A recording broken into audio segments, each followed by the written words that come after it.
General Threx had once commanded 1,000 ships. His name alone had made enemy worlds surrender. But now, he sat in a small, silent cell beneath Earth's capital. No chains held him. No guards stood nearby. He wasn't dangerous anymore. Not because of age or wounds, but because something inside him had broken. For 10 years he had spoken no word, not during trials, not during peace talks, not even when asked about the war. Until today, a young human historian named Mira entered the cell. She was not a soldier, not a judge, just someone curious about the truth. She carried no weapon, only a recorder. She sat across from the silent commander. The room was dim, lit only by a soft light from the ceiling. Mira waited, and then he spoke. "Your people never fired a shot," he said in a low, tired voice. "But still, you destroyed us." Mira leaned forward. Her eyes didn't blink. She had studied this war all her life, yet no one could ever explain it fully. There had been no great space battles, no massive explosions, no invasion, but planets had fallen, and fleets had disappeared. Entire systems had gone dark. It was called the Mind War now, because no one knew what else to call it. Threx began his story. He spoke slowly, like every word carried pain. "We first noticed the silence near the outer zones. Patrol ships sent no messages. Drones returned, but their data was empty. Just static. We sent more scouts. They vanished too. At first, we blamed pirates, storms, errors. But then the officers started having dreams." He paused, his eyes distant.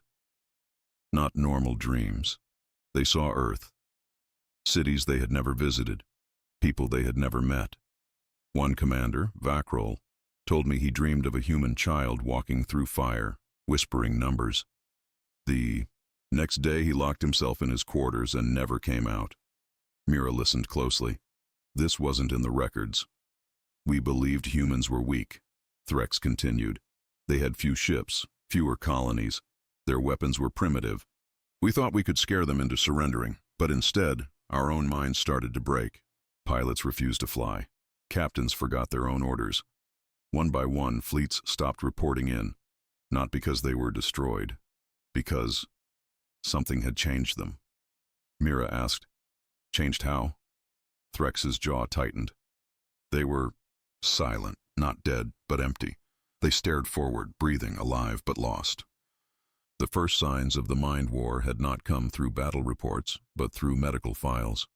Perfectly healthy soldiers losing memory, screaming in languages they never knew, drawing Earth's map in the air with their fingers. Some even spoke, with human voices, though they had never met one. The alien high command, proud and powerful, refused to believe it. They sent larger fleets, stronger generals, but it didn't matter. The humans didn't fight with ships. They fought with understanding. Somehow they had learned to map alien thought, to send ideas, visions, symbols, across space, through systems, into minds. Threx had watched his best warriors collapse without a wound.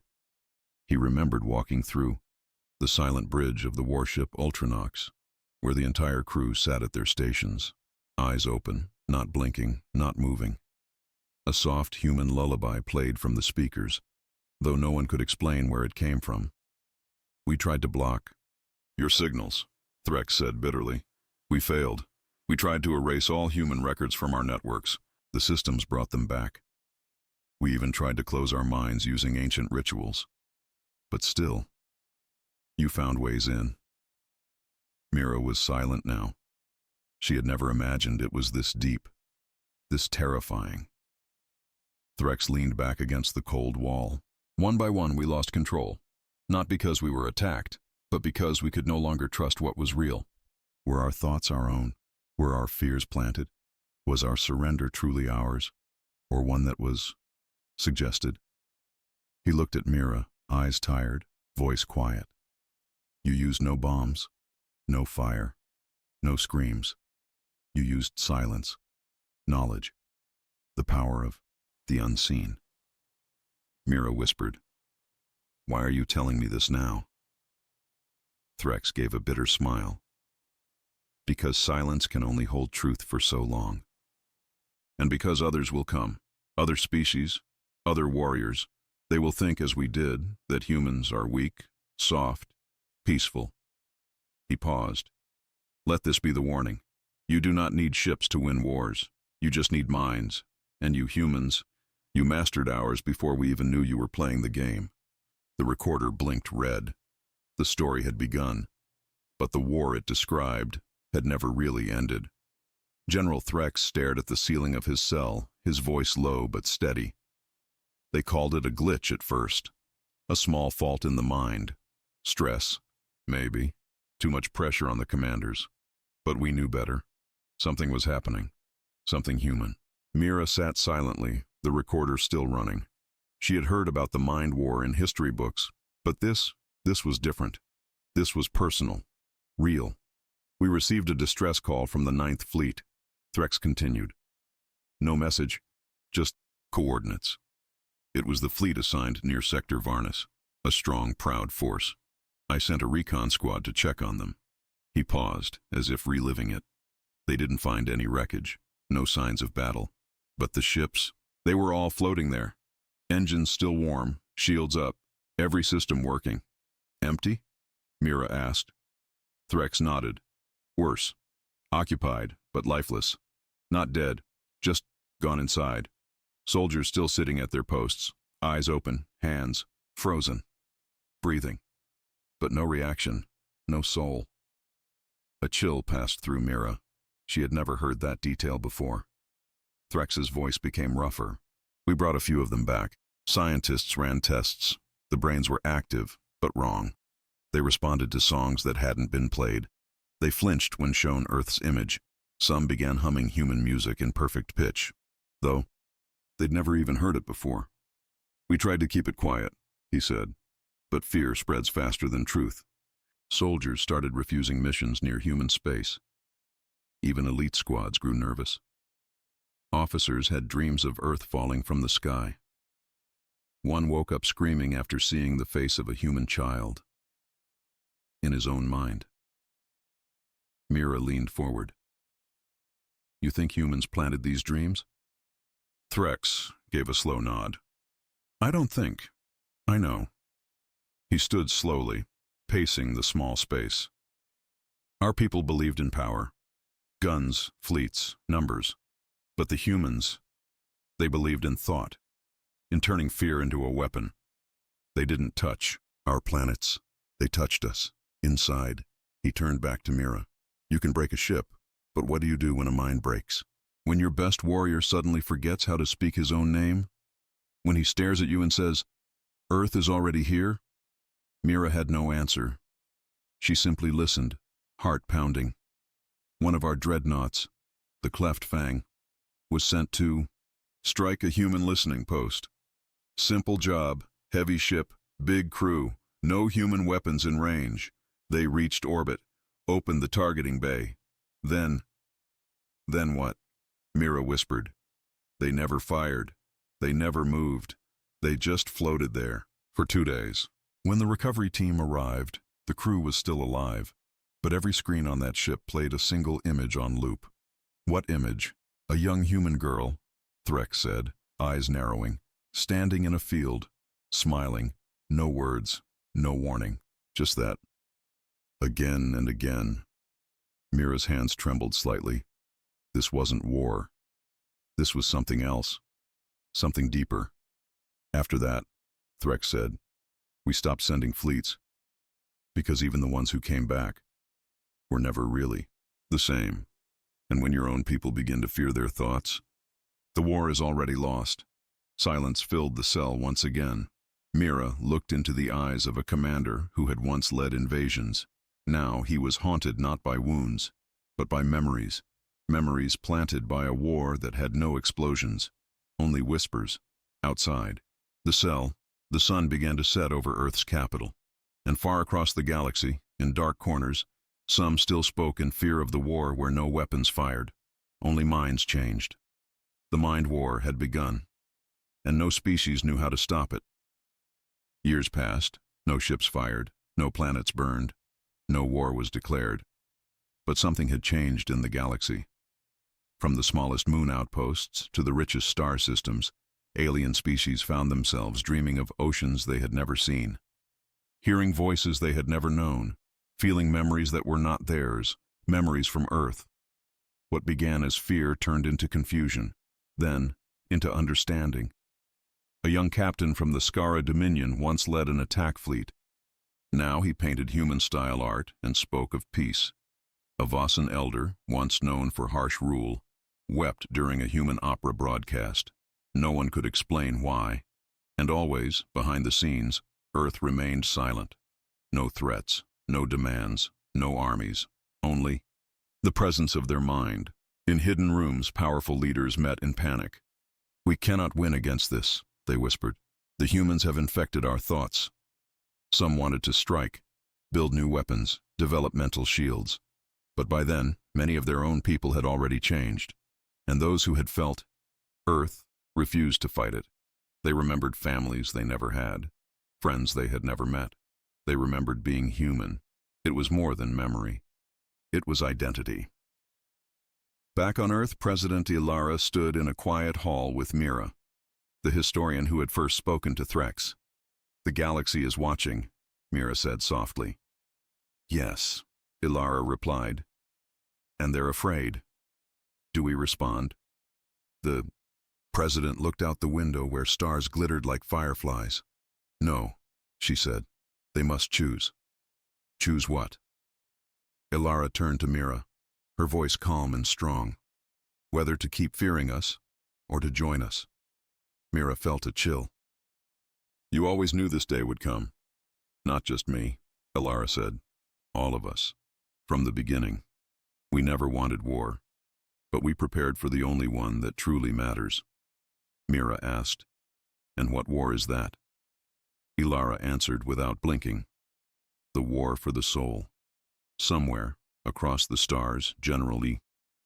Threx sat alone in his cell, eyes closed, but he was smiling. He no longer feared Earth.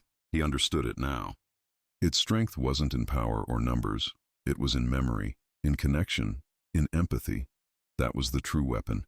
That was the legacy. And that was what no species would ever forget. Because the war they feared was never about conquering planets. It was about changing hearts. The next day, Mira returned to the cell with more questions than answers. Her government had already tried to deny what Threx was revealing. Officials sent messages warning her not to publish the recordings. But she didn't stop. Something deep inside told her this story mattered. Because it wasn't just about war. It was about what humanity had become. She found General Threx already waiting. Calm, quiet, unreadable. "You said your minds were invaded," Mira began. "But how did humans even learn to do this? This mental war?" Threx looked at her for a long time. Then finally, he spoke. "They didn't create it in labs. Not at first. It began with pain." Mira blinked. "Pain?" He nodded. "Long ago, before humanity even reached the stars, they suffered. Wars, loss, fear. Again and again. Their minds were forced to adapt, to survive. And in that survival, something changed. They learned how to feel deeply, and to project that feeling. Without words." He leaned forward. "Your people think of evolution as something physical. But humans, they evolved mentally, spiritually, emotionally. They began to dream in patterns, to connect thoughts across space and time." "Wait," Mira said slowly. "You're saying they trained this?" "Not just trained. They nurtured it. Quietly." In silence, hidden behind peace treaties and friendly faces, he stood and walked to the wall, touching it with his hand. "Before our first fleet ever reached Earth," Threx continued, "they already knew we were coming. And instead of building more weapons, they built something else." "What?" Mira asked. "Memory gardens." She tilted her head. "I don't understand." Threx turned to her. "Deep underground, under their cities and oceans, humans built chambers, places where thoughts were stored, not on machines, but in minds. Volunteers gave their memories, some joyful, some painful. Entire lifetimes recorded and folded into mental energy. They turned memories into weapons. Mira whispered, "Not to kill," Threx said softly, "but to change, to rewrite, to remake the enemy." He looked at her deeply. "Your people use energy blasts, ours use plasma fire, but Earth used guilt, empathy, love, sadness, all the things we never trained our warriors to resist." Mira was silent, stunned. "They never needed to step onto our ships," he said. "They just needed one connection, a thought, a voice, a single crack in the mind." "But how?" she asked again. "How did they send it?" Threx nodded toward the ceiling. "Through the void, through space. Thought doesn't care about distance, Mira. Not when it's fueled by truth and pain." He took a deep breath. "One of your ancestors said, 'The strongest walls fall not to fire, but to whispers.' Earth understood that better than anyone." Mira's voice trembled. "And now, are they still using it?" Threx gave her a sad smile. "Doesn't it feel like they are?" She froze. Somewhere deep in her chest, she remembered a dream she'd had the night before. A woman's voice, a field of Earth's grass, a blue sky she'd never seen, and a child's voice whispering, "You are not alone." Mira looked up at him, shaken. "You see it now," Threx said. "It's not over. The mind war never ends. Because once a thought enters you, it lives there. Forever." Outside the cell, Earth's sun was rising, and somewhere, across the stars, another species was preparing for war, never knowing that the true battle had already begun. In their dreams, word spread faster than light. Not about a weapon, not about a battle, but about a feeling, a deep, unshakable fear. Across alien systems, generals and scientists met in secret. They studied the silence left behind by their missing fleets. They reviewed Threx's reports. They listened to testimonies from soldiers who had returned changed, quiet, thoughtful, often dreaming of lives they had never lived. None of them spoke openly, but all of them asked the same question. What did the humans do to our minds? The Kexari. Republic banned all human communication channels. No transmissions, no cultural exchange. But the dream still came. One senator reported waking up and reciting Earth poetry, words he had never read. On the Varun homeworld, a young diplomat broke down crying in the middle of a speech after hearing human music from a passing trader ship. It wasn't noise. It wasn't hacking. It was something deeper. A presence, a memory that did not belong to them, but felt too real to ignore. And so, across the stars, leaders began to fear Earth. Not because of its ships, but because of its silence. General Threx, still locked away in his cell on Earth, said it best. The galaxy thought humans were weak because they felt too much. They didn't realize that is exactly what made them strong. Mira watched the news screens flicker from her quarters. She had finished editing Threx's story, the final message, the warning. She had sent it to neutral networks across the galaxy. She expected pushback, threats, maybe even silence. What she got instead was fear. Alien leaders began issuing public alerts. Limit mental exposure to human speech. Avoid prolonged eye contact with human envoys. Do not consume human art, or music, or food. Do not enter memory sharing with Earthborn individuals. But it was already too late. Thoughts don't obey orders. Emotions don't stop at borders. And Earth's greatest weapon, the ability to share its pain, its joy, its love, its loss, had already taken root in minds all across space. On the moon station of Syraxis IV, an old warlord named Gar stumbled out of a nightmare, screaming a human name, Elena. He had never met a human in his life, but he wept as if he had lost a child. On the jungle planet of Naurin, soldiers whispered stories of a place called Earth where people cried over books and stared at the stars like they were sacred. They had never been to Earth, but they remembered. Mira returned to Threx's cell one final time. His eyes were calm now, peaceful. "You knew this would happen," she said. "Yes," he replied. "And so did they." "Is this how it ends?" she asked. "Not with explosions, but with emotion." He nodded slowly. "The old way of war is dying, and humans are the first to master the new one." Mira looked at him carefully. "What will the galaxy do now?" Threx gave a quiet smile. "They will try to resist, but in time they will feel what we felt, what I felt, and then they will understand." He stood up and walked to the window, placing his hand against the light.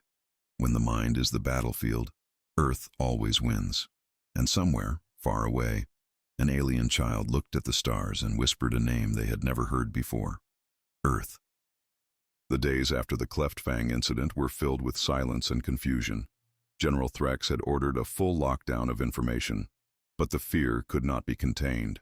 Whispers traveled faster than orders. Soldiers didn't need reports to feel what was happening. They saw it in the eyes of their commanders, in the shaking hands of experienced officers. Something unseen was invading them. Threx sat across from Mira again, his voice quieter now. "You have to understand. We didn't believe it at first. How could we? An enemy who never fired a shot, who didn't invade, who sent no armies. But still made our best people break." Mira spoke gently. "But it wasn't just soldiers, was it?" Threx looked at her with tired eyes. "No, it wasn't. It began slowly, far from the war zones.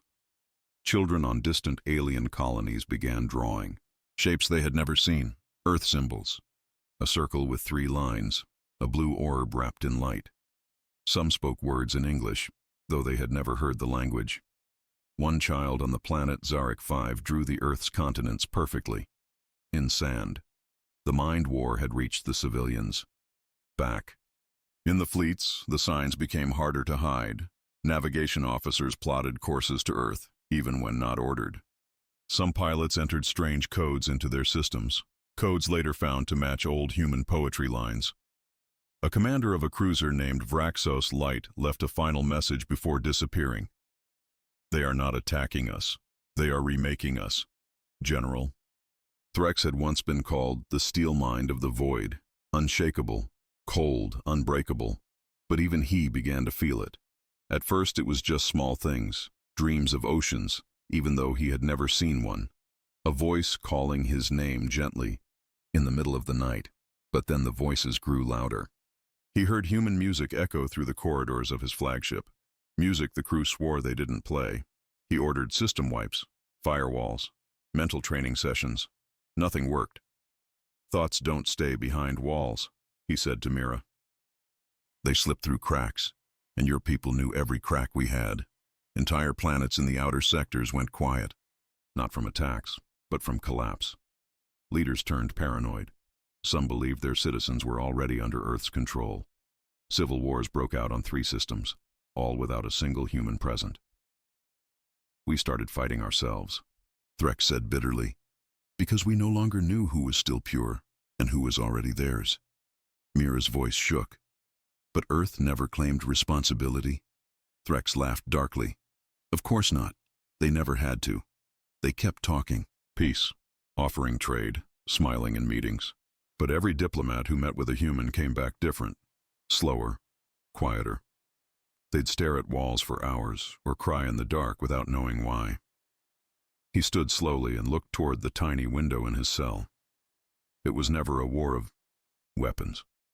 It was a war of understanding, of thoughts, of the mind. And the worst part, we never knew when it truly started. He turned to Mira.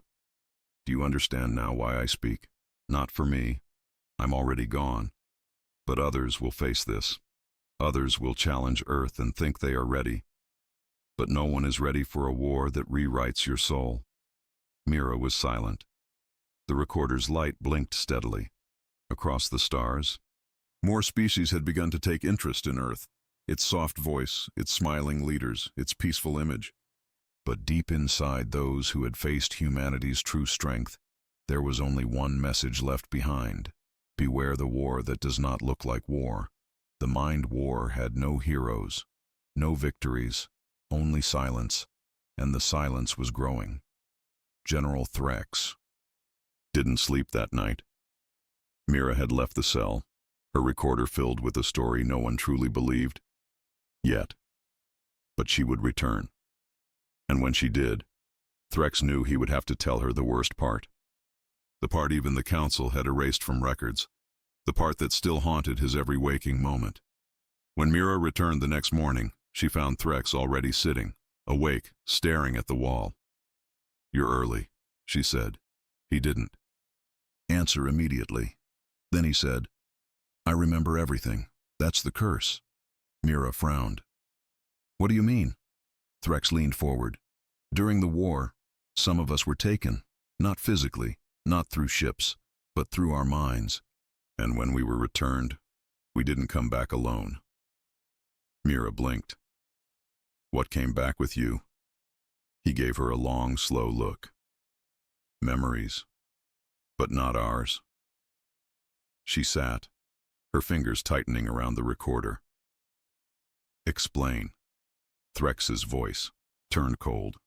"One day, while aboard the dreadnought Oblivion Pike, I began having visions, not dreams, real, clear moments. I could smell the air, hear the birds, feel the cold of a human winter." He looked down at his hands. "I was someone else. A human man. I had a family, a daughter, a home near a place called Vancouver. I watched her grow up. I held her hand. I cried when she left for school." Mira's breath caught. "But you've never even set foot on Earth." "No," Threx said. "I haven't. But somehow, I lived his life, as if it were my own." He stood up and began pacing. "At first I thought it was an implant, a trick. But it didn't fade. It got worse, stronger. Soon I began confusing my own memories. I called my first officer by the wrong name. I forgot my own language in front of the Fleet Council. I once looked into a mirror and didn't recognize my own face." Mira's voice shook. "And no one noticed?" "Oh, they noticed," Threx said bitterly. "But they were afraid. Not of me, but of what was happening to them. I wasn't the only one." Across the fleets, soldiers began reporting similar experiences. One pilot said she lived an entire lifetime as a human artist, painting in a city called Prague. Another claimed he worked as a taxi driver in old New York. These weren't hallucinations. They were full, complex lives, memories inserted into minds like seeds into soil. The commanders tried everything: memory purges, medical wipes, stasis tanks, but the human lives always returned. "Imagine this," Threx said, staring at Mira. "You're standing in front of your troops, giving orders. And then, without warning, you remember your daughter's wedding. You feel tears running down your face. But you've never had a daughter, never seen a wedding, never been human." Mira whispered. "That's terrifying." "It is," Threx said, "because once it starts, you don't know what's real anymore. Are you thinking as yourself, or as the human inside you?" Some alien commanders began isolating themselves. Others begged to be executed. One entire fleet commander's staff self-destructed their ship, leaving behind a single message: "We are no longer only ourselves." That was the moment the war truly ended, not with surrender, but with silence. Not because Earth demanded peace, but because no one could keep fighting, because the soldiers no longer knew who they were fighting for. General Threx sat down again, his voice low. "We trained for weapons, for invasions, but nothing prepared us for this. Not a war of blood, but a war of identity." Mira sat frozen, her mind racing. "So Earth didn't destroy you with force. They made you doubt your own mind." He nodded slowly. "And that is the most perfect weapon." Outside the cell, the stars still shone across the black sky. Peace had come. Treaties were signed. Earth now traded freely with its former enemies. But the scars remained. Because war can leave wounds in ships, in cities, but the mind war left them in the soul.